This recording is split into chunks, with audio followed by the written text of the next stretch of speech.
অন্য একজন দেশের বিতাড়িত প্রত্যাখ্যাত এক মহিলা প্রধানমন্ত্রী ছিলেন, তিনি তার ভরণ পোষণ ইত্যাদি কেন চলবে? এর কারণটা কি? না, আমি প্রথম সারির নিউজ চ্যানেল বা নিউজ পেপারে গত দুদিন আগেও পড়ছিলাম, সেখানে বলা হচ্ছে যে শেখ হাসিনার নামে অনেক মিথ্যা মামলা দেওয়া হয়েছে বাংলাদেশে। তো সেখানে যদি হাসিনাকে ফিরিয়ে দেওয়া হয় সেক্ষেত্রে তার একটা ক্ষতির সম্ভাবনা রয়েছে বা তার উপর একটা আক্রমণের সম্ভাবনা রয়েছে। সেই জন্য ভারত হয়তো আংলে রাখে। আপনার ইন্টারেস্টটা কি হাসিনাকে রক্ষা করার? আপনার ইন্টারেস্টটা কি? আমি এটা বুঝতে পারছি না। শেখ হাসিনা যেহেতু দীর্ঘদিন বাংলাদেশের প্রধানমন্ত্রী ছিলেন, ভারতের সঙ্গে সুসম্পর্ক ছিল, সে কারণে একটা তার মানে আপনি বলতে চাইছেন যে শেখ হাসিনা ভারতের কর্মচারী ছিলেন এবং এই মুহূর্তে আমাদের রাষ্ট্র চাইবে বা আমাদের সরকার চাইবে তার কর্মচারীকে নিরাপত্তা দিতে। এই শেখ হাসিনা কিন্তু আসলে আমাদের দেশের একটা গলার কাঁটা হয়ে রয়েছেন। মানে এই বাংলাদেশের যে বাস্তবতা, সেই বাস্তবতাটাকে কিন্তু আমরা চাইলেও সেটা বদলে দিতে পারবো না। বিজেপি নেতা শুভেন্দু অধিকারী বলছেন বাংলাদেশ বর্ডারে হিন্দুদেরকে পাঠানো হবে আন্দোলন করার জন্য, কি বলবেন? বোকা বোকা কথা বলছেন তিনি শুধুমাত্র ভোটের রাজনীতি করেন, শুধুমাত্র যে এর থেকে কিভাবে তাদের ভোট দেওয়াবে এই চেষ্টা করেন। আসসালামু আলাইকুম ওয়া রাহমাতুল্লাহি ওয়া বারাকাতুহু। যারা যারা ভিডিওটি দেখছেন এই মুহূর্তে তাদেরকে অনুরোধ করব দয়া করে পুরো ভিডিও সম্পূর্ণ দেখবেন। সম্মানিত বন্ধুগণ, দর্শক শ্রোতা মণ্ডলী, ফ্যাসিবাদী শাসন আমল থেকে আমরা রক্ষা পেয়েছি। ফ্যাসিস্ট হাসিনার পলায়নের পরে হাসিনাকে আশ্রয় দিয়েছে ভারত। কিন্তু কেন, কি কারণে তারা আশ্রয় দিল হাসিনাকে? প্রিয় দর্শক শ্রোতা মণ্ডলী, ভারতকে বারবার বলা হচ্ছে হাসিনাকে দেশে ফেরত পাঠানোর কথা, কিন্তু ভারত কোনোভাবেই সেই প্রস্তাবে রাজি হচ্ছে না। এবারে ভারতের একজন সাধারণ নাগরিক শেখ হাসিনার আশ্রয় দেওয়াকে কেন্দ্র করে ভারতীয় সরকার নরেন্দ্র মোদীর কঠিন সমালোচনা করলেন। নরেন্দ্র মোদীর সমালোচনা করে কি বলল, কেন, কি কারণে হাসিনাকে জায়গা দিয়েছে, আশ্রয় দিয়েছে মোদী, সেটা জানলে আপনারা অবাক হবেন। প্রিয় দর্শক শ্রোতা মণ্ডলী, ভারতীয় সেই ভাই কি বলল, কি কারণে এতদিন পর্যন্ত ভারতে আশ্রয় পাচ্ছে শেখ হাসিনা, সেটা জেনে আসি, তারপরে কথা বলি। অন্য একজন দেশের বিতাড়িত প্রত্যাখ্যাত এক মহিলা প্রধানমন্ত্রী ছিলেন, তিনি তার ভরণ পোষণ ইত্যাদি কেন চলবে? এর কারণটা কি? না, আমি প্রথম সারির নিউজ চ্যানেল বা নিউজ পেপারে গত দুদিন আগেও পড়ছিলাম, সেখানে বলা হচ্ছে যে শেখ হাসিনার নামে অনেক মিথ্যা মামলা দেওয়া হয়েছে বাংলাদেশে। তো সেখানে যদি হাসিনাকে ফিরিয়ে দেওয়া হয় সেক্ষেত্রে তার একটা ক্ষতির সম্ভাবনা রয়েছে বা তার উপর একটা আক্রমণের সম্ভাবনা রয়েছে। সেই জন্য ভারত হয়তো আংলে রাখছে। আপনার ইন্টারেস্টটা কি হাসিনাকে রক্ষা করার? আপনার ইন্টারেস্টটা কি? আমি এটা বুঝতে পারছি না। শেখ হাসিনা যেহেতু দীর্ঘদিন বাংলাদেশের প্রধানমন্ত্রী ছিলেন, ভারতের সঙ্গে সুসম্পর্ক ছিল, সে কারণে একটা তার মানে আপনি বলতে চাইছেন যে শেখ হাসিনা ভারতের কর্মচারী ছিলেন এবং এই মুহূর্তে আমাদের রাষ্ট্র চাইবে বা আমাদের সরকার চাইবে তার কর্মচারীকে নিরাপত্তা দিতে। এটা মানবিকতার দিক থেকে হয়তো। আপনি যখন শেখ হাসিনার নির্দেশে পুলিশ গুলি চালালো, তখন রিয়া গোপ বলে একটা 7 বছর বয়সী হিন্দু মেয়েকে স্নাইপার গুলি করে মারলো, যখন 1.5 সহস্রাধিক মানুষকে এই শেখ হাসিনা নামক মহিলা 20 দিনের মধ্যে গুলি করে মারলেন, তখন কি মানবিকতা কোথায় ছিল? তখন সে মানবিকতা কোথায় ছিল? এই গণহত্যার জন্য তো অবশ্যই শেখ হাসিনার বিচার হওয়া উচিত বলে আমি মনে করি।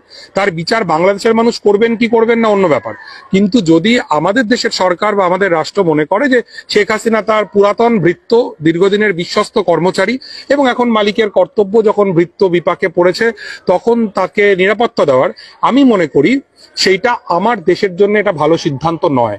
শেখ হাসিনার যা হবে বা হবে না সেটা বাংলাদেশের জনগণ বুঝবেন। এবং আবারও বলছি, শেখ হাসিনার আমলেও বাংলাদেশে হিন্দু নির্যাতন যথেষ্ট হয়েছে, সমস্ত বিরোধী কণ্ঠস্বর দমন করা হয়েছে।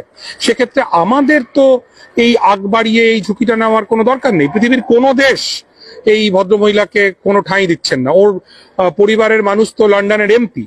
আমি কর্মসূত্রে লন্ডনে থাকি অনেকটা সময়। লন্ডনের 4 জন বাঙালি এমপির মধ্যে একজন তো এই টিউলিপ সিদ্দিকী। সেই ইউকে সরকার সে পর্যন্ত এই ভদ্রমহিলাকে আশ্রয় দিচ্ছে না। তাহলে আমাদের কি দায় পড়েছে যে শেখ হাসিনাকে আমরা এখানে আশ্রয় দেব এবং মানুষের গালমন্দের শিকার হব? বাংলাদেশের মানুষের আমাদের তো কোনো প্রয়োজন নেই। আমরা বাংলাদেশের মানুষের সঙ্গে তাদের যে সরকারই আসুক, ডান বাম মধ্যম যাই আসুক, আমরা তাদের সাথে একটা সুস্থ স্বাভাবিক সম্পর্ক নির্মাণ করব। আমি মনে করি বাংলাদেশের মানুষের সঙ্গে আমাদের যে ঐতিহাসিক বন্ধুত্ব ছিল তার ছেদ ঘটার সব সবচাইতে বড় কারণ হচ্ছে শেখ হাসিনার প্রতি আমাদের পক্ষপাত। যদি আমরা এই পক্ষপাত না করি তাহলে বাংলাদেশ এবং ভারতের মানুষের সঙ্গে মানুষের, রাষ্ট্রের সঙ্গে রাষ্ট্রের সম্পর্ক অনেক স্মুথ হবে। শেষ একটি বিষয়, যে বাংলাদেশের গণ অভ্যুত্থান এবং ভারতীয় মিডিয়ার ভূমিকা, আপনি একজন সাংবাদিক হিসেবে কিভাবে দেখেন? আমার বলার অপেক্ষা রাখে না ভাই, এটা নিয়ে তো আমি একটু আগেই তো বললাম যে বিবিসি, ডয়েচে ভেলের মতো মিডিয়া, আন্তর্জাতিক মিডিয়া, তারা নিউজ করেছে, যেটা একজন সংবাদকর্মী হিসেবে খুব লজ্জার। কারণ আমিও একটা সময় পর্যন্ত ইন্ডিয়ান মিডিয়ার সঙ্গে ছিলাম, যে চূড়ান্ত অপতথ্য, মিস ইনফরমেশন, ফেক নিউজ প্রচার করা হয়েছে। এই লিঙ্ক আমি শেয়ার করতে পারি, আপনি আপনার দর্শকদেরকে চাইলে দেখাতে পারেন। এটা খুব দুঃখজনক। মানে এইরকম অ্যাকচুয়ালি এটা যেটা হয় যে মিডিয়ার ক্রেডিবিলিটি নষ্ট হয়, সেইটা যেন আমরা না করি। ক্রেডিবিলিটি যে নষ্ট হচ্ছে গদি মিডিয়ার, তার প্রমাণ কিন্তু 2024-এর লোকসভা নির্বাচন, যে এক্সিট পোল ইত্যাদির কথা বলা হলো, কিন্তু তারপরে ফলাফলটা কিরকম হলো আমরা দেখি।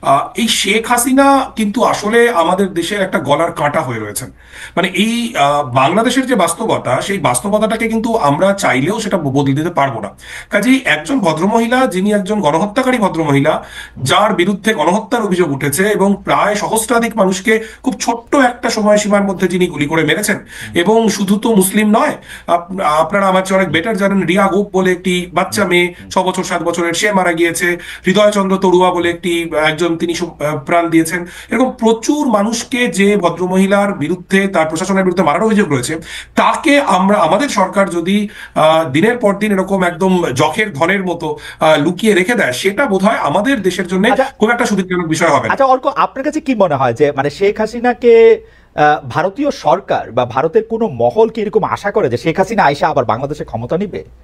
সে কি আশা করে যে ভারত চাইলে শেখ হাসিনাকে আবারও বাংলাদেশের সিংহাসনে বসায় দেওয়া সম্ভব? আসলে আমার মনে হয় যে, আমি কেউ এটা ভাবেন কিনা খালিদ ভাই আমি কমেন্ট করতে পারবো না, কিন্তু আমার মনে হয় দুটো বিষয়। একটা হচ্ছে যেটাকে বাস্তব বুদ্ধির বিচার আমরা কথা বলতে পারি, সেক্ষেত্রেও এটা অসম্ভব বলে মনে হয়। এবং আরেকটি বিষয় যেটা আমি খুব গুরুত্বপূর্ণ বলে মনে করি, আমাদের অবশ্যই বাংলাদেশের, শ্রীলঙ্কার, নেপালের, ভুটানের সার্বভৌমত্বকে সম্মান করতে হবে। শেখ হাসিনা হতে পারেন তিনি একজন দেবদূত, অথবা হতে পারেন তিনি একজন শয়তান, কিন্তু তার সঙ্গে কি হবে সেটা আমাদের বিষয় নয়, সেটা বাংলাদেশের জনগণ ঠিক করবেন। আমরা যারা ভারতের জনগণ, আমরা যারা ট্যাক্স দিই, আমরা প্যালেস্টাইনের পক্ষে অবস্থান নিতে পারি, কেউ ইসরায়েলের পক্ষে অবস্থান নিতে পারি, বাংলাদেশের চলমান গণহত্যার পক্ষে অবস্থান নিতে পারি, বিপক্ষে অবস্থান নিতে পারি। কিন্তু আমার মনে হয় যে আমাদের রাষ্ট্রের এই শেখ হাসিনা নামক ভদ্রমহিলাকে সুরক্ষা দেওয়ার জন্য এত সময়, এত অর্থ, এত এনার্জি, এগুলো ব্যয় করাটা ওই ব্যবসার ভাষায় বলতে গেলে খুব বাজে ইনভেস্টমেন্ট। আমি আমার ধারণা বাংলাদেশের অধিকাংশ লোক আপনার কথা খুব পছন্দ করবেন। মানে আমি ভারতীয় মিডিয়া আর ভারতীয় সরকারকে এক করে দেখতে চাই না, কারণ ভারতীয় মিডিয়া যা করেছে ভারতীয় সরকার এর চেয়ে একটু স্মার্ট বলে আমার মনে হয়। তো আপনি এটা আসলে কি বলেন, যে এটা কি আসলে ভারত আর ভারতীয় মিডিয়াকে আমরা এক করে দেখবো কিনা? ওয়েল, আমার এটা নিয়ে কমেন্ট করার আগে খালিদ ভাই, আমি প্রথমেই যেটা বলতে চাই সেটা হচ্ছে, ভারত কিন্তু একটা বহুমাত্রিক একটা অস্তিত্ব। কাজেই আমার এই বাংলাদেশের সাম্প্রতিক ঘটনাগুলি থেকে যেটা মনে হচ্ছে যে বাংলাদেশের মানুষ, একটা বৃহৎ অংশের মানুষ ভারতকে একটা খণ্ডিত অস্তিত্ব হিসেবে কিন্তু দেখছেন। তার জন্য ডেফিনেটলি আমাদের দেশের মেইন স্ট্রিম মিডিয়ার একটা বড় ভূমিকা রয়েছে, এবং যেরকম ভাবে উস্কানিমূলক খবর আমাদের মিডিয়ায় প্রচার করা হচ্ছে, সেটা অত্যন্ত দুর্ভাগ্যজনক। কিন্তু আমি যেটা বলতে চাইছি যে, ধরুন 5ই আগস্টের পরে যখন 7 সিস্টার্স নিয়ে বাংলাদেশে নানা রকম কথাবার্তা হয়েছিল, সেটা যেরকম দুর্ভাগ্যজনক, একই রকম ভাবে চট্টগ্রাম, কুমিল্লা এগুলো দখল করে নেওয়ার কথা যে আমাদের দেশের মিডিয়া বলছে, সেটা একই রকম দুর্ভাগ্যজনক।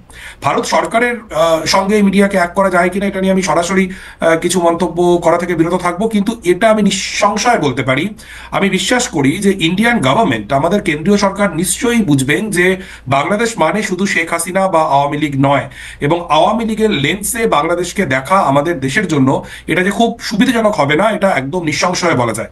কারণ বাংলাদেশের মানুষ তারা একটা গণ অভ্যুত্থান ঘটিয়েছেন, এবং সেই গণ অভ্যুত্থানের মধ্যে দিয়ে একটা রেজিম চেঞ্জ হয়েছে, একটা অন্তর্বর্তীকালীন সরকার প্রতিষ্ঠা হয়েছে। এই ঘটনা আমাদের দেশের সরকারের, আমাদের রাষ্ট্রের সেটা পছন্দ হতে পারে, অপছন্দও হতে পারে, কিন্তু এটা রিয়েলিটি। আপনাদের সেই খুব বিখ্যাত একটি শব্দবন্ধ আছে না, যে রিয়েলিটি মেনে নিতে হবে। তো এই রিয়েলিটি আমাদেরকে আসলে মেনে নিতে হবে যে শেখ হাসিনার শাসন বাংলাদেশে তার অবসান ঘটে গিয়েছে। কাজেই Indian media, Indian political party বা সিভিল সোসাইটি প্রত্যেককেই যদি মনে হয় যে আমরা যদি এই আওয়ামী লীগের লেন্সের বাইরে বাংলাদেশকে দেখতে পারি খানিকটা নিরপেক্ষভাবে, সেটা অনেকটা বেটার হবে। আর দ্বিতীয় যে কথাটা আমি বলতে চাই খুব স্পেসিফিকলি, 1 মিনিট আমি সময় নিচ্ছি, বাংলাদেশে বিশেষ করে বুয়েট বা অন্যান্য ক্যাম্পাসে যখন ভারতের পতাকা মারানোর যে ঘটনা ঘটলো, আমি রিউমার স্ক্যানারের প্রতিবেদন পড়েছি, সেটা একটি ঘটনা নিয়ে বলেছে, কিন্তু এটাও আমরা জানি যে বাংলাদেশে কিন্তু এই ঘটনা ঘটেছে। সেটা কিন্তু একজন ভারতবাসী হিসেবে আমাকে অত্যন্ত যন্ত্রণা বিদ্ধ করেছে, এবং এটাও খুব স্পষ্ট যে বাংলাদেশের পতাকা যেরকম বাংলাদেশ রাষ্ট্রের সম্পত্তি, তেমনি বাংলাদেশের জনগণ সেই পতাকা ওন করেন। এই গণ অভ্যুত্থানেও যেমন বাংলাদেশের পতাকা মাথায় বেঁধে ছাত্রছাত্রীরা আন্দোলন করেছিলেন, তেমনি বাংলাদেশের মানুষ নিশ্চয়ই জানেন যে আমাদের কৃষক আন্দোলনে, আমাদের সিএএ বিরোধী আন্দোলনে যে দাদিরা ছিলেন শাহিনবাগে, তারাও কিন্তু ভারতের পতাকা নিয়েই রাস্তায় নেমেছিলেন। ভারতের পতাকা পদদলিত করলে আসলে সবাইকেই আসলে তাদের আবেগকে খানিকটা আহত করা হয়। কাজে এই শুভবুদ্ধিটা যদি সীমান্তের কাঁটাতারের দুদিকেই তৈরি হয়, মনে হয় বেটার। জনাব ভাদুরী, আমি দুটো বিষয় আপনি একটু দৃষ্টি আকর্ষণ করতে চাই। একই ব্যাপার নিয়ে আসলে জনাব খানকেও আমি একটু জানতে চাইবো, যে সেটা হচ্ছে যে আপনি বলছেন যে বাংলাদেশকে আসলে আওয়ামী লীগের লেন্সের বাইরে দেখা উচিত ভারতীয় সরকারকে, কিন্তু সেই লেন্সের বাইরে ভারতীয় সরকার কেন দেখবে? আমরা তো আপাতভাবে দেখি যে ভারতের আওয়ামী লীগের লেন্স দিয়ে দেখলে ভারতের অর্থনৈতিক, রাজনৈতিক বা বাণিজ্যিক সুবিধা বা যেটাকে সেই সুবিধাগুলিও যদি না থাকে, ভারতের যে একটা বিগ ব্রাদার রোল প্লে করার যে একটা জায়গা, সেইটা হয় যদি আওয়ামী লীগ থাকে। আরেকটা হচ্ছে যে ভারতকে যে আমরা আসলে বাংলাদেশের লোকজন খণ্ডিত অস্তিত্ব হিসেবে দেখে, এর তো একটা বড় কারণ আমরা তো দেখতে পাই যে ভারতের তত্ত্বে বসে আছেন নরেন্দ্র মোদী, যিনি একটা সাম্প্রদায়িক আহ্বান জানিয়েই আসলে ভারতে নির্বাচিত হচ্ছেন, একবার না বারবার, এবং ভারতীয় লোকজনকে মনেই হচ্ছে যে একটা সাম্প্রদায়িক শক্তিকেই তারা চান। যদি তারা একটা সাম্প্রদায়িক শক্তিকে চান, তাহলে তো তারা একটা অসাম্প্রদায়িকতার কথা আসলে বলতে পারেন না। আর পতাকা পোড়ানোর ব্যাপারটা বা পতাকা পাড়ানোর ব্যাপারটা, সেটা নিয়ে আসলে জনাব শাহের খান নিশ্চয়ই বলবেন। পাশাপাশি আমরা এটিও একটু জানবো যে ভারতের মতো এরকম একটা দেশে আগরতলায় গিয়ে বাংলাদেশি হাই কমিশনকে যখন আক্রমণ করা হলো, উপ হাই কমিশনকে, তখনও বা ভারতীয় সরকার আসলে কি করলো? জনাব ভাদুরী, আপনি যদি তিনটা একটু 1-2 মিনিটে বলেন, আমরা একই বিষয় নিয়ে আমরা একটু আমি একদম শেষ প্রশ্নটা দিয়ে যদি খালিদ ভাই শুরু করি, যে এটা অত্যন্ত লজ্জার এবং অত্যন্ত দুর্ভাগ্যজনক ঘটনা, এবং আন্তর্জাতিক যে সনদ সেটার জন্য এটা আমাদের দেশের জন্য ভীষণ লজ্জার ঘটনা। ভারত সরকার কি করেছে বলতে আপনি নিশ্চয়ই দেখেছেন যে ভারত সরকারের পক্ষ থেকে দুঃখ প্রকাশ করা হয়েছে এবং 6 জন গ্রেফতার হয়েছেন। আমি মনে করি এটা যথেষ্ট নয়। বাংলাদেশের দূতাবাসগুলির নিরাপত্তা ভারত সরকারকে নিশ্চিত করতেই হবে। এটা দুটো দেশের জনগণের মধ্যেকার সম্পর্ক, দুটো দেশের সরকারের মধ্যেকার সম্পর্ক স্বাভাবিক করবার এটা একটা পূর্ব শর্ত, এটা করতেই হবে। এবং দ্বিতীয় যে কথাটা আপনি বলছিলেন যে নরেন্দ্র মোদীর সাম্প্রদায়িক রাজনীতি, আমি সম্পূর্ণভাবে একমত যে তার হিন্দুত্বের রাজনীতি, তিনি সেটাকেই তিনি প্র্যাকটিস করেন এবং তিনি পরপর নির্বাচনে জিতছেন। কিন্তু আমি আপনাকে মনে করিয়ে দিতে চাই খালেদ ভাই, আপনি নিশ্চয়ই খেয়াল করেছেন যে গত লোকসভা নির্বাচনে কিন্তু এই নরেন্দ্র মোদীর যে বিজয় রথ, সেটা কিন্তু বেশ ধাক্কা খেয়েছে, এবং উত্তরপ্রদেশের মতো রাজ্য যেখানে একদম যোগী আদিত্যনাথের খাস তালুক, সেখানে কিন্তু বিজেপি বিরাট ধাক্কা খেয়েছে। এবং আমি আপনাকে আরো মনে করে দিতে চাই যে পশ্চিমবঙ্গ যেই পশ্চিমবঙ্গ বর্তমানে তামিলনাড়ুর পরে নরেন্দ্র মোদীর বিজেপির হিন্দুত্ববাদ বিরোধী রাজনীতির বিরুদ্ধে একটা দুর্গ হিসেবে দাঁড়িয়ে রয়েছে, সেই পশ্চিমবঙ্গেও কিন্তু গত লোকসভা নির্বাচনে বিজেপি খারাপ ফল করেছে। কিন্তু বাংলাদেশে যখন ভারতের পতাকা অবমাননা হয়, তখন আসলে পশ্চিমবঙ্গে দাঁড়িয়ে যারা এই বিজেপির বিরুদ্ধে, হিন্দুত্ববাদের বিরুদ্ধে, অসাম্প্রদায়িকতার পক্ষে লড়াই করছেন, সেই মানুষদেরও ভাবাবেগ আহত হয়। কাজেই আমি আবারও যেটা বলছি যে সীমান্তের দুপারেই বোধহয় এই শুভবুদ্ধির উদয় হওয়াটা খুব গুরুত্বপূর্ণ। যে ভারতীয় গণমাধ্যম যেভাবে বাংলাদেশে কি হচ্ছে, যেটা তার বাইরে সেই হিয়ার্সে কথা যত বলতেছে, শেখ হাসিনা কোথায় আছে, কি করতেছে, শেখ হাসিনা কিভাবে মানুষের সাথে যোগাযোগ করতেছে, কিভাবে উনি মানুষের সাথে যোগাযোগ করতে চাচ্ছে, তার ওয়ারেবল জানানোর ব্যাপারে ভারতীয় মিডিয়ার হয় অনীহা, নাইলে সরকার থেকে বাধা দেওয়া হয়েছে, এরকম কিনা ঘটনাটা আসলে। আমাকে আমার একজন ভারতীয় বন্ধু এটাও বলছে, এটা একটু বলে রাখি, যে শেখ হাসিনা নাকি দিল্লিতে তার ক্যাবিনেট সাজায় বসছেন, শেখ হাসিনার পার্লামেন্টে নাকি এখন কলকাতায় অবস্থান করতেছে। আমি যদি দিল্লির সাংবাদিক হইতাম, ভারতীয় মিডিয়ার, আমার সবার আগে জানতে ইচ্ছা হইতো যে পার্শ্ববর্তী দেশ থেকে পালায় আসা একটা প্রধানমন্ত্রী এখন কোথায় আছে, কি করতেছে, তার লোকগুলি এখানে ঘুরে বেড়াইতেছে। আমি শুনতেছি ওই বাংলাদেশের সাবেক স্বরাষ্ট্রমন্ত্রী ওই পার্কে ঘুরে বেড়ায়, সেই পার্কে ঘুরে বেড়ায়, এগুলি না রিপোর্ট করার ব্যাপারে মানে উৎসাহ কম কেন ভারতীয় মিডিয়ার? ওয়েল, একজন সংবাদকর্মী হিসেবে আমার কাছেও এটা একটা খুব ধাঁধার মতো বিষয়। তার কারণ আমি শেখ হাসিনাকে নিয়ে লোদি গার্ডেনে তিনি কখনো ঘুরে বেড়াচ্ছেন বলে শোনা যাচ্ছে, কখনো শোনা যাচ্ছে তিনি তার একদম ঘনিষ্ঠ সহচরদের সঙ্গে বৈঠক করছেন, কিন্তু তার গতিবিধি কি এটা খুব স্পষ্টভাবে কিন্তু আমাদের মিডিয়াতে নেই। এর দুটো ব্যাপার থাকতে পারে। একটা হচ্ছে যে আমাদের দেশের সরকার হয়তো সত্যিই শেখ হাসিনাকে এরকম ভাবেই রেখেছেন যে তার, যেটা আপনি প্রথমে বললেন, যার গতিবিধি অত্যন্ত নিয়ন্ত্রিত এবং যার ফলে মিডিয়ার পক্ষে হয়তো সম্ভব হচ্ছে না শেখ হাসিনা গতিবিধি আসলে ট্র্যাক করবার। কিন্তু আমি জুলকারনাইনকেও একটু জানতে চাইবো যে ভাদুরী যেরকম পরিষ্কার বলছেন যে আসলে গলার কাটায়, এইটা সম্পর্কে তার মতামত, কিন্তু আমার প্রশ্ন হচ্ছে ভারতীয় জনগণ বা পশ্চিমবঙ্গের জনগণ বা আপনার সাথে যারা, তারাও কি আপনার মতো ভাবেন, নাকি তাদের মধ্যে এরকম একটা ভাবনা আছে যে তারা একটু চেষ্টা চরিত্র করলে শেখ হাসিনা টুপ করে বাংলাদেশে ঢুকে পড়তে পারবেন, একটু সময় সবার চোখের আড়ালে লেগে গণভবনেও বসে থাকতে পারবেন, এবং জুলকারনাইন সাহেব সহ আমরা যারা শেখ হাসিনার বিপক্ষে কথা বলেছি তাদের সবাইকে অনেক শাস্তি দিবেন, তিনি এসে একটা একটা করে চিনে রাখবেন, মানে এরকম ভাবে আসলে কলকাতার লোকজন? আসলে খালেদ ভাই, এই আবার আমি আপনাকে বলছি, একদম যেটা দিয়ে শুরু করেছিলাম, কলকাতার লোকজন এটা একমাত্রিক বিষয় নয়। আমি জুলকারনাইন সাহেব ভাইকেও বলছি, যখন ফেলানি খাতুনের ঘটনা ঘটলো, আপনি নিশ্চয়ই জানেন যে তখন কিন্তু এই ফেলানি খাতুনকে নিয়ে একটা গান তৈরি হয়েছিল কলকাতায়, একটা গান, একটা আস্ত গান, যেটা কিন্তু তৈরি হয়েছিল এবং একজন অত্যন্ত জনপ্রিয় সঙ্গীত শিল্পী কবির সুমন, আপনারা প্রত্যেকেই তাকে চেনেন, সুমন দা কিন্তু ফেলানিকে নিয়ে গান গেয়েছিলেন। কাজেই এই কলকাতার লোকজন ভাবে বা ভারতের লোকজন ভাবে এটা খুব একমাত্রিক হয়ে যাবে এরকম ভাবে বলাটা, মানে আমি তো ভারতের লোক।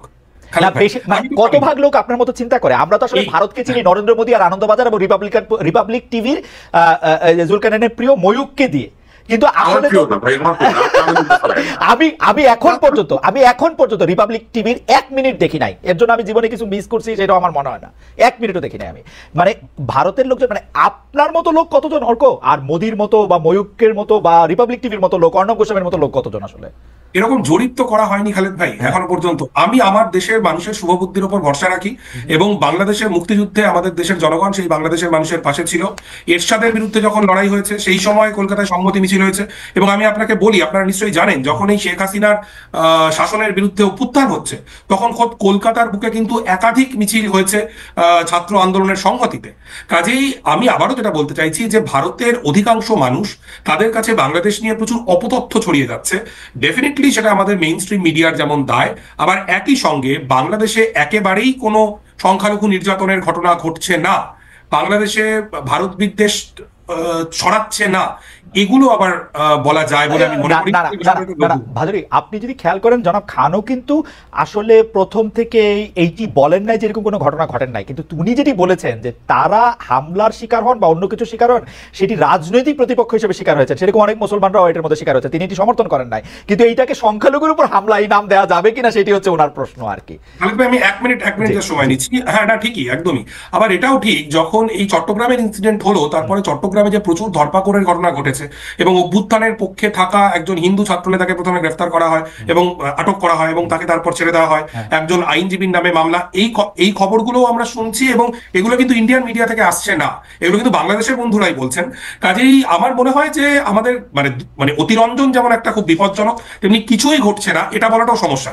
শুধু আমার সমস্যা যেটা আমার দেশের মেইন স্ট্রিম মিডিয়াকে নিয়ে, হাসিনার আমলে যখন সংখ্যালঘু নির্যাতনের ঘটনা ঘটেছে, শেখ হাসিনার আমলে, আওয়ামী লীগের আমলে যখন পুজো মণ্ডপে হামলার ঘটনা ঘটেছে, 2021 সালের কথা আমি বলছি, বা বিভিন্ন সহিংসতার ঘটনা ঘটেছে, এই সময় কিন্তু এখন যারা ভারতীয় ফার রাইট, অতি দক্ষিণপন্থীরা বা অন্যান্য মানুষজন যারা খুব সোচ্চার হয়ে উঠেছেন, তারা সেই সময় সোচ্চার ছিলেন না। আমরা যারা ভারতবর্ষের মাটিতে দাঁড়িয়ে অসাম্প্রদায়িকতার পক্ষে, বিভাজনের বিরুদ্ধে, এটা আমাদের যন্ত্রণার জায়গা। আমরা মনে করি ডেফিনেটলি বাংলাদেশে একটা সংখ্যালঘু নির্যাতনের দীর্ঘকালীন সমস্যা রয়েছে, এমন নয় যেটা শেখ হাসিনার সময় ছিল না। কিন্তু প্রবলেম হচ্ছে আমাদের দেশের ফার রাইট, মূলত ফার রাইট, তারা শেখ হাসিনার সময় হওয়া সংখ্যালঘু নির্যাতন নিয়ে কার্যত মুখে কুলুপ যখন সুবিধা সেটা বলে। আমি একটু বাংলাদেশের কার্ড খেলা প্রসঙ্গে একটু মমতা ব্যানার্জি যে কথা বলতেছেন সেইটা নিয়ে একটু জনাব অর্ক ভাদুরী আপনাদের সাকশন করতে চাই যে হ্যাঁ ঠিক আছে, পশ্চিমবঙ্গের রাজনীতিতে বাংলাদেশের কার্ড একটা ইম্পর্টেন্ট কার্ড, এটা শুভেন্দু অধিকারী সহ অন্য বিজেপি নেতারা যেরকম খেলেন, মমতা ব্যানার্জিও সেরকম খেলেন, পাশাপাশি আবার খুব মিষ্টি মিষ্টি কথাও বলেন দুই পক্ষই। এইবার যে মমতা ব্যানার্জি যে অবস্থাটা নিলেন সেইটাকে একটু আজব মনে হয় কিনা অবস্থানটা, সেটাকে একটু পপুলিস্ট, সেটাকে পলিটিক্যাল না, এই অবস্থানটাকে আপনি একটা বিশ্লেষক হিসেবে কি হয় দেখেন? কারণ মমতা ব্যানার্জির হঠাৎ করে কেন বলতে হলো, আমি বলবো অনেকটা এগেইনস্ট দ্য উইন্ড, মমতা ব্যানার্জির রাজনীতিও সেটা না, মমতা ব্যানার্জি হঠাৎ করে বললেন বাংলাদেশে নাকি শান্তিরক্ষী মিশন পাঠানো দরকার। ইন্টারেস্টিং, কংগ্রেসের শশী থারুর আবার বললেন যে মমতা ব্যানার্জি অত জানেনই না যে শান্তিরক্ষী মিশন আসলে কি করে। আপনার মন্তব্য একটু শুনতে চাই অর্ক ভাদুরী। খালেদ ভাই, আপনি ঠিক করুন যে রাষ্ট্রসংঘের বাহিনী পাঠানো নিয়ে আপনি কার মন্তব্যকে বেশি গ্রহণযোগ্য মনে করবেন? একজনের না, এই দুজনের একজনেরও না। আচ্ছা, ফাইন, ওকে ওকে ওকে। আমার যেটা মনে হয়, মাননীয় মুখ্যমন্ত্রী পশ্চিমবঙ্গের মমতা বন্দ্যোপাধ্যায় যা বলেছেন সেটা খুবই খুবই দুঃখজনক এবং দুর্ভাগ্যজনক মন্তব্য। এরকমটা মুখ্যমন্ত্রী না বললেই পারতেন। কিন্তু আমি আবারও মনে করিয়ে দেবো যে মুখ্যমন্ত্রী কিন্তু এর আগে, মানে মুখ্যমন্ত্রী তিনি যে রাজনৈতিক দলেরই প্রতিনিধি হন, তিনি আমারও মুখ্যমন্ত্রী, আমাদের প্রত্যেকের মুখ্যমন্ত্রী। বাংলাদেশের মানুষের প্রতি যখন কেন্দ্র সরকার থেকে এক ধরনের ভীষণ ঘৃণা ভাষণ চলছিল, তখন কিন্তু মুখ্যমন্ত্রী মমতা বন্দ্যোপাধ্যায়, যেটাকে আপনি মিষ্টি মিষ্টি কথা বলছেন, আমি বলবো যে একটা সৌহার্দ্যমূলক বার্তা মুখ্যমন্ত্রী দিয়েছেন। আবার আমি উল্লেখ করতে চাই আমি মোহাম্মদ সেলিমের কথা, যিনি মার্ক্সবাদী কমিউনিস্ট পার্টির নেতা, আমাদের পশ্চিমবঙ্গের রাজনীতির আরেকটি গুরুত্বপূর্ণ পক্ষ। মোহাম্মদ সেলিম তারা বাংলাদেশে সংখ্যালঘু নির্যাতনের বিষয়ে উদ্বেগ প্রকাশ করেছেন। একই সঙ্গে মুখ্যমন্ত্রী মমতা বন্দ্যোপাধ্যায়ের এই ধরনের মন্তব্যকে যে অবিবেচক মন্তব্য বলে তারা কিন্তু চিহ্নিত করেছেন। কাজেই পশ্চিমবঙ্গের ক্ষেত্রে ব্যাপারটা একটু গোলমাল হয়ে গেছে। আপনি ঝাড়খণ্ডের লাস্ট ইলেকশন নিশ্চয়ই খেয়াল করেছেন খালেদ ভাই। ঘটনাচক্রে আমি এখন ঝাড়খণ্ডেই বসে রয়েছি। ঝাড়খণ্ডের লাস্ট ইলেকশনে কিন্তু এই বাংলাদেশি কার্ড ব্যাপকভাবে বিজেপি ব্যবহার করেছে।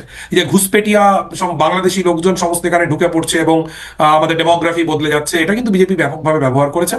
আমার মমতা বন্দ্যোপাধ্যায়ের মন্তব্য থেকে মনে হয়েছে যে পশ্চিমবঙ্গে 2026-এর নির্বাচনে যাতে বিজেপি এই বাংলাদেশি কার্ড ঠিকভাবে ব্যবহার করতে না পারে, সেই জায়গা থেকেই তিনি এরকম মন্তব্য করেছেন। কিন্তু মন্তব্যটা অত্যন্ত দুর্ভাগ্যজনক এবং এটা একেবারেই অর্ক। আমি এই কথাটা কেন বলতেছি, আমরা কিন্তু আওয়ামী লীগ সরকারের সময়, কারণ আমার মানে আমি যখন ডয়েচে ভেলেতে ছিলাম, পশ্চিমবঙ্গ তো আমাকে দেখতে, মানে যেহেতু বাংলা সে দেখতে, আমি কিন্তু দেখতেছিলাম যে বিজেপি এরকম কথা বলতেছে যে সব মুসলমানদের বাইর করে দিব অলমোস্ট, কারণ সব মুসলমানরা, ওরা এখানে যত মুসলমান ভোটার পাইতেছে সেগুলি বলতেছে সেগুলি বাংলাদেশ থেকে আসছে।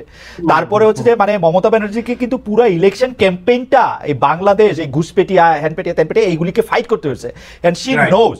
এবং উনি জানেন যে তিস্তার পানি চুক্তির ক্ষেত্রে তার অবস্থানের কারণে বাংলাদেশ এটা পায় নাই। মনমোহন সিং রেডি ছিল, পরবর্তী সময় সবকিছু রেডি ছিল, এটা হয় নাই। তারপরেও উনি কিন্তু বাংলাদেশে জনপ্রিয় ছিলেন এই কারণে যে তিনি সবসময় প্রোটেক্ট করতে চাইছেন এই কথাগুলিরে, এই জায়গাগুলিরে। হঠাৎ করে তার এটা কি আপনি একটা অবস্থান পরিবর্তন দেখেন, একটা রাজনীতি দেখেন, একটা পপুলিস্ট জায়গা দেখেন, নাকি ভারতীয় জনগণ বা পশ্চিমবঙ্গের জনগণ এরকমই ভাবছে এইটার একটা ক্যাটার করার দেখেন? খালেদ ভাই, গত কয়েকদিনে বিশেষ করে বুয়েটে ভারতীয় পতাকা পাড়ানোর যে ঘটনা পর থেকে পশ্চিমবঙ্গে কিন্তু একটা বড় অংশের মানুষের মধ্যে বাংলাদেশ বিদ্বেষ বাড়ছে। এবং আমার মনে হয়েছে যে মেইন স্ট্রিম রাজনীতি করেন মমতা বন্দ্যোপাধ্যায়, সংসদীয় রাজনীতি করেন, তিনি চেষ্টা করেছেন যে এই যে পশ্চিমবঙ্গে ক্রমবর্ধমান বাংলাদেশ বিদ্বেষ, এর সুযোগটা, এর সুবিধাটা যেন কেবলমাত্র বিজেপি না পায়। এই জায়গা থেকে পশ্চিমবঙ্গের পরিস্থিতি কিছুদিন আগে যাচ্ছিল এবং গত 1-1.5 সপ্তাহের মধ্যে কিন্তু কিছু মূলগত ফারাক তৈরি হয়েছে। পশ্চিমবঙ্গে এক ধরনের কনসলিডেশন হচ্ছে এবং বিশেষ করে আমাদের দেশে যারা সংখ্যাগুরু বাঙালি হিন্দু, তাদের একটা বিরাট অংশ কিন্তু আমাদের মতো, অর্থাৎ পূর্ববঙ্গ থেকে চলে আসা। যেমন আমাদের পূর্বপুরুষ, পূর্ব নারীরা থাকতেন নাটোরে, আমরা চলে এসেছিলাম। কাজেই তাদের মধ্যে তো পূর্ব বাংলা নিয়ে এক ধরনের যন্ত্রণা রয়েছে।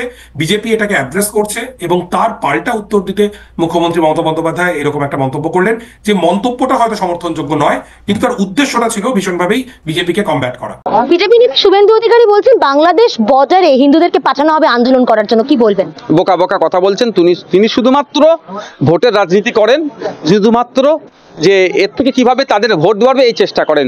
বাংলাদেশ বর্ডারে পাঠানোর প্রয়োজন না এখানকার নাগরিককে। দেশের প্রধানমন্ত্রীর এক ফোনে যদি রাশিয়া ইউক্রেনের মতো, রাশিয়া সুপার পাওয়ার যার কাছে, তাদের যুদ্ধ যদি থামিয়ে দিতে পারে, তাহলে একটা ফোন কেন ইন্টেরিয়াম সরকারের যিনি আছেন তাদেরকে ফোন করে কেন বন্ধ করতে পারছে না? আমরা বাংলাদেশে যে সমস্ত ঘটনা ঘটছে, যতটুকু জানতে পারছি, যতটুকু দেখতে পাচ্ছি, চিন্ময় কৃষ্ণ দাস মহাশয়কে গ্রেফতার এবং তাকে যখন কোর্টে প্রডিউস করেছিল, সেই সময় প্রডিউসের পরে এক অ্যাডভোকেটকে কুপিয়ে খুন করেছে, এই সমস্ত যে ঘটনা ঘটছে তীব্র ধিক্কার নিন্দা জানাচ্ছি। আমাদের ভারত সরকারের কাছে আমাদের বার্তা, এবং সাথে সাথে ইন্টেরিয়াম সরকারের কাছে এটাও বার্তা যে অবিলম্বে এগুলো বন্ধ করা হোক এবং ভারত সরকার বাংলাদেশ ইন্টেরিয়াম সরকারের সাথে কথা বলে ওখানকার সংখ্যালঘুরা যারা নিরাপত্তায় নিশ্চিন্তে থাকে তার জন্য অবশ্যই জোরালো কণ্ঠে সওয়াল করুক। কিন্তু দুর্ভাগ্যের বিষয়, এরা এটা না করে এরা ওই মানুষকে খেপিয়ে তোলার চেষ্টা করছে। এদেরকে আপনি প্রশ্ন করুন, মণিপুরেও তো আজকে আদিবাসী বিভিন্ন সমাজের মানুষরা কিভাবে আক্রান্ত হচ্ছে, তাদের ধর্ষণ করে তাকে জ্বালিয়ে দিচ্ছে। এই বিষয়ে দুটো কথা বলবেন, দেখবেন মিডিয়ার সামনে মুখ খুলবে না। এদের প্রশ্ন করুন, উত্তরপ্রদেশে মসজিদের সার্ভে নামে কিভাবে ওখানে 4 থেকে 6টা মুসলিম ছেলেকে, সে তো ভারতীয়, সেও তো নাগরিক, কাকে খুন করা হলো গুলি পুলিশ রাষ্ট্রের দ্বারা, সেই নিয়ে প্রশ্ন করে এরা উত্তর দেবে না, এড়িয়ে যাবে। কিন্তু আপনাদের বলি, এই যে সার্ভে 1991 যে ওয়ারশিপ অ্যাক্ট দেখবেন, সেখানে সম্পূর্ণভাবে এই ধরনেরটা কতটা সাংবিধানিক কি কতটা অসাংবিধানিক ওখানে বলে দেবে, কিন্তু এই বিষয়ে এরা কোনো চর্চা করবে না। এরা উত্তরাখণ্ডের কথা জিজ্ঞাসা করবেন, কল ফর প্রেয়ারকে যদি আপনারা, অর্থাৎ আজানকে, এরা আজান দিতে গেলে নাকি প্রশাসনের অনুমতি লাগবে। এটা আমরা কোন জায়গায়? স্বাধীনতার 75 বছর পার করলাম, সংবিধানের 75তম দিবস উদযাপন করলাম, সংবিধান যে আমরা পেয়েছি, পৃথিবীর বৃহত্তম লিখিত সংবিধান আমাদের কাছে আছে, তারপরে আমরা এই দিন দেখতে হচ্ছে। পরিশেষে বলছি, শুভেন্দু অধিকারী, মমতা ব্যানার্জি বাংলাদেশের হিন্দু ভাই, সংখ্যালঘু হিন্দুদের জ্বালাটা বুঝতে পারবে না, বুঝবে নওশাদ সিদ্দিকী, বুঝবে কুতুবুদ্দিন ফাতেহি, কারণ এরাও তো এখানকারের সংখ্যালঘু। আমি আবারও বলবো যে সারা পৃথিবীতে সংখ্যালঘুরা অত্যাচারিত হচ্ছে, কোনো জায়গায় ধর্মের কারণে, জাতের কারণে, বর্ণের কারণে, ভাষার কারণে, কালচারালি যারা মাইনরিটি সেখানে তারা আক্রান্ত হচ্ছে। এটা অবশ্যই বন্ধ হওয়া দরকার, যে যেখানে আছে সেখানে তাদের নিজস্ব আইডেন্টিটি নিয়ে বেঁচে থাকুক, তাদের নিজস্ব কালচার নিয়ে বেঁচে থাকুক, এটা প্রত্যেকটা রাষ্ট্রকে সুনিশ্চিত করতে হবে। কিন্তু বারবার যে প্রশ্নটা উঠছে, প্রথমে বাবরি মসজিদ আমরা দেখলাম, জ্ঞানব্যাপী মসজিদ দেখলাম, এখন শাহী জামা মসজিদ, 500 বছর পুরনো মসজিদকে নিয়ে এরকম একটা কথা তোলা হচ্ছে, মসজিদের দিকেই আক্রমণটা কেন? আপনি বলুন, বিজেপি যে কটা দিনের স্বপ্ন দেখিয়েছিল, আজকে দিনের স্বপ্ন দেখিয়েছিল, ব্যর্থ হয়েছে। আজকে দিনের পরিবর্তে কি হলো? 15 লক্ষ টাকা করে বিদেশ থেকে কালো টাকা ফিরিয়ে নিয়েছে, অ্যাকাউন্টে দেবে, 15 পয়সা করে দেয়নি। উল্টে আমাদের মিনিমাম ব্যালেন্স না থাকার জন্য কয়েক হাজার কোটি টাকা গরিব দুস্থ মানুষের কাছ থেকে কেটে নিয়েছে। যেখানে দেখবেন যে কটা প্রজেক্ট বলেছিল বেকারত্বের কমিয়ে দেবে, কাজ দেবে, বছরে 2 কোটি চাকরি দেবে, এখন বেকারত্বের শীর্ষে আমাদের দেশ এগিয়ে যাচ্ছে। সাংবাদিক স্বাধীনতায় 2014 সালে সম্ভবত 54তম জায়গায় ছিল, আর 2024 10 বছরে 159 র্যাঙ্ক আমাদের, আউট অফ 180। মানে ভাবতে পেরেছেন আমরা কোন জায়গায় পৌঁছাচ্ছি। এরা বলেছিল 1 টাকায় একটা ডলার পাওয়া যাবে, আর এখন দেখলাম স্বাধীনতার পর থেকে সব থেকে বেশি টাকায় ডলার কিনতে হচ্ছে 84 টাকা 4-3 পয়সাতে। তো এই হচ্ছে মোদির সাফল্য। এই সাফল্যতে মোদির মুখ দেখাতে পারছে না, ভারতবর্ষের জনগণের হতশ্রী চেহারা ফুটে উঠছে। এটাকে চাপা দেওয়ার জন্য মন্দির মসজিদ, হিন্দু মুসলমান বাইনারি পলিটিক্স করতে হবে, এটাতে মানুষকে খাইয়ে রাখতে চেষ্টা হচ্ছে। আরজি করের প্রতিবাদে তিলোত্তমার মা বাবা দেখা করলেন ভাঙড়ের বিধায়ক নওশাদ সিদ্দিকীর সঙ্গে, এবং তার সঙ্গে আমরা দাঁড়িয়ে রয়েছি একদম এখানে।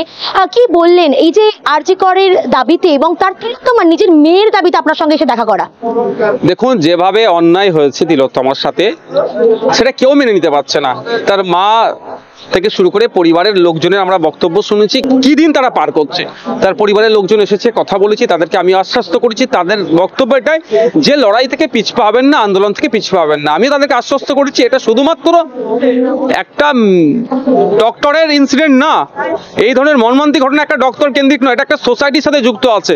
যে সমাজ ব্যবস্থা বদলানোর জন্য আজকে তিলোত্তমাকে আমরা হারিয়েছি, তিলোত্তমার যে স্বপ্ন সেটাকে আমাদের বাস্তবায়ন করতে হবে। স্বপ্নটা কি ছিল? দুর্নীতিমুক্ত স্বাস্থ্য কেন্দ্রগুলো, এই যে ডুপ্লিকেট ঔষধ থেকে শুরু করে ওটির মধ্যে যে মৎস্য, যেগুলো যা অন্যায় হচ্ছে, এগুলো মুক্ত আরজি কর। তো আমাদের লড়াইটাই থাকবে সমস্ত স্বাস্থ্য কেন্দ্রতে এই ধরনের সিন্ডিকেট রাজ, দুর্নীতি, অন্যায় মুক্ত যাতে হয়, সেই লড়াই থাকবে। এবং তিলোত্তমা যতদিন না বিচার পাচ্ছে, আমাদের লড়াই চলতে থাকবে। আরো নির্বাচনে একেবারে দ্বিতীয় স্থানে আইএসএফ, বিজেপি এবং কংগ্রেসকে পেছনে ফেলে কতটা কিছুটা কি জয়ের দিকে এগোনো মনে হচ্ছে?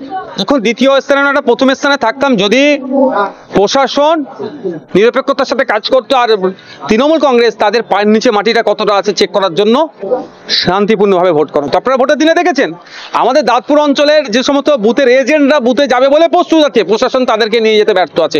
আর আমরা তো ওই রাজনীতি করিনি, ঠেলে দেবো যে গুলির সামনে মরবে, বোমে মরবে, আমি বলবো লাশ নিয়ে রাজনীতি করব। আমাদের কর্মীদের জীবন আগে আমাদের কাছে বড়। ভোট আসবে যাবে, কিন্তু আমরা কন্টেস্ট করার জন্য, আমরা বুথে এজেন্ট দেওয়ার জন্য আমরা মানুষের প্রস্তুতি ছিলাম, কিন্তু প্রশাসন ব্যর্থ হয়েছে বিরোধী দলের এজেন্টকে বসাতে। আর বিজেপির কথা বলছেন, বিজেপি এখানে কোনো রকম ভাবে সিরিয়াস ইস্যু নিয়েছে? এই উপনির্বাচনটা সিরিয়াস হিসাবে নিয়েছে? বিজেপি চাইছে তৃণমূল জিতলেই তো ওদের লাভ, কারণ ভাঁড় একটাই নাগপুর, বিজেপি জিতলেও যেটা হবে, তৃণমূল জিতলেও সেটা হবে, ওদের এনার্জি কেন ক্ষয় করবে? লড়াইটা হয়েছে বামপন্থী আইএসএফ মিলে তৃণমূল বিজেপির বিরুদ্ধে। মানুষ ভোট দেওয়ার সুযোগ পেলে এখানে দ্বিতীয় থাকতাম না, প্রথমে থাকতাম। শেষ একটা প্রশ্ন করব, যে সুকান্ত মজুমদার থেকে শুভেন্দু অধিকারী এবং রাজ্য বিজেপি নেতারা আমরা একবারও দেখলাম না সরব হতে নিত্য প্রয়োজনীয় জিনিসের দাম বৃদ্ধি নিয়ে। বারবার প্রতিদিন পেঁয়াজের দাম আজকে আকাশ ছোঁয়া, সাধারণ মানুষকে নিয়ে কথা বলতে কিন্তু শুনছি না। বলবে কি করে যে নিত্য প্রয়োজনীয় জিনিসের দাম দিন বা দিনের পর দিন বেড়ে যাচ্ছে? রাজ্য সরকার যেমন ব্যর্থ, কেন্দ্র সরকারও তো ব্যর্থ। তা এরা ব্যর্থতা কি ঢাকার জন্য নিজেদের দলের বিরুদ্ধে নিজেরাই বলবে? স্বাভাবিকভাবে এরা বলবে না, সেই জন্য এরা বলছে না। এদের তো কোনো মুদ্রা নাই, শুধু হিন্দু মুসলমান ছাড়া এদের বাইনারি পলিটিক্স ছাড়া কোনো মুদ্রা নাই, বলার জায়গা নাই। যদি জায়গা থাকতো নিশ্চিতভাবে বলতো, আর সেই জায়গা এরা তৈরি করার মানসিকতাও নাই।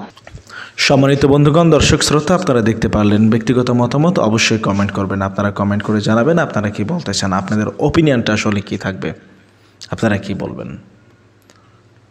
প্রিয় দর্শক শ্রোতা মণ্ডলী, সম্মানিত বন্ধুগণ, ভারত শেখ হাসিনাকে আশ্রয় দিয়েছে। ভারত ছাড়া শেখ হাসিনার যাওয়ার কোনো জায়গা নাই, যাওয়ার কোনো গতি নাই, কোনো স্থান নাই আর কি। তো ভারত শেখ হাসিনার আমলে অনেক সুযোগ সুবিধা গ্রহণ করেছে। ভারত যা বলেছে হাসিনা তাই করেছে, সেটাই বাস্তবায়ন করেছে বাংলাদেশে। প্রিয় দর্শক শ্রোতা মণ্ডলী, কিন্তু এখন তো সেগুলো হবে না, সেগুলো হচ্ছে না। এই কারণেই আসলে ভারত বাংলাদেশ বিরোধী হয়ে গেছে। ভারত একটা ধর্মীয় দাঙ্গা লাগানোর চেষ্টা করছে। যেই ট্রাম্প কার্ডটি দীর্ঘদিন ধরে ব্যবহার করে আসছেন নরেন্দ্র মোদী, হিন্দু মুসলিমের দাঙ্গা, হিন্দু মুসলিমের বিভেদ, কিন্তু এই ট্রাম্প কার্ড এখন আর কাজ করে না। প্রিয় দর্শক, আপনারা জানাবেন আপনাদের মতামত, আপনারা কি বলতে চান এই বিষয়গুলো নিয়ে। অবশ্যই কমেন্টে আপনাদের মূল্যবান ওপিনিয়নটি লিখে জানাবেন। আমাদের চ্যানেলে যারা নতুন তারা অবশ্যই আমাদের চ্যানেলটা সাবস্ক্রাইব করে পাশে থাকা বেল বাটনটি ক্লিক করে রাখবেন, যাতে পরবর্তী সমস্ত আপডেট আপনাদের কাছে পৌঁছায় সকলের আগে, সবার আগে। আল্লাহ হাফেজ।